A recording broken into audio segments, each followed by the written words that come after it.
Saturday sees the running of the Tab Epsom 1600 metres, the famous Randwick Mile. Let's have a look at how the race might play out. A tricky speed map, Corey, so I need all of your help here. It's been very, very difficult working this out.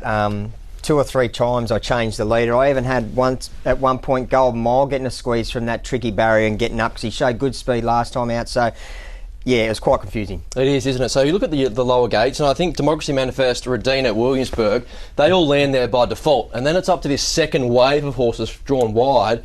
In terms of your interpretation, I'm thinking Pounding could be a little bit more positive. He has that in his locker. Nugget from the wide draw, and as you say, Golden Mile, there's a decision to be made there in the early stages. With these horses that are going to land up front, I used to, when I was riding, love to see them draw wide, because then the jockeys inside will make them work a little bit and put a bit of speed in it. When they're drawn soft like this, they just amble up, and it creates a lot of dramas for these horses that are drawing bad barriers. It's going to be very, very hard to find a spot for them. I do think a few of these would be quite happy to hand up. It's just whether there's going to be intent from the wider draws. Yep. So I guess you're looking at these middle horses here. They're going to get the right kind of run. A lot of these horses are in the market. I know you want to touch on Hope in Your Heart.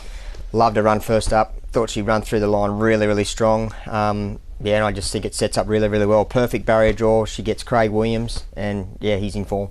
Converge, he's a versatile style of horse, but they have seemed to be more intent in terms of riding him with a bit of cover more recently. Years ago, he'd show a lot of gate speed. He's not showing that brilliant gate speed that he used to have. I actually had him probably behind Communist.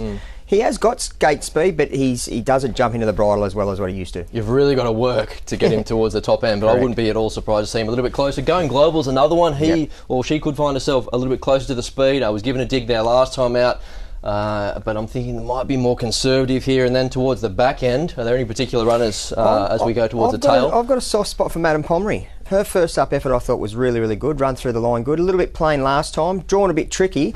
But if she hits some of that old form, she's definitely riding this race. It's a confusing map. We'll go back towards the top end and we'll reveal our tips. I'm with the Inevitable, the Tasmanian. I thought he was fantastic there first up, really sizzled home. He's running the All-Star Mile prior to that, was just as good last campaign. So I know he's 8, but I think he is flying and he finds the right spot on the map. Where have you landed? Hope in Your Heart.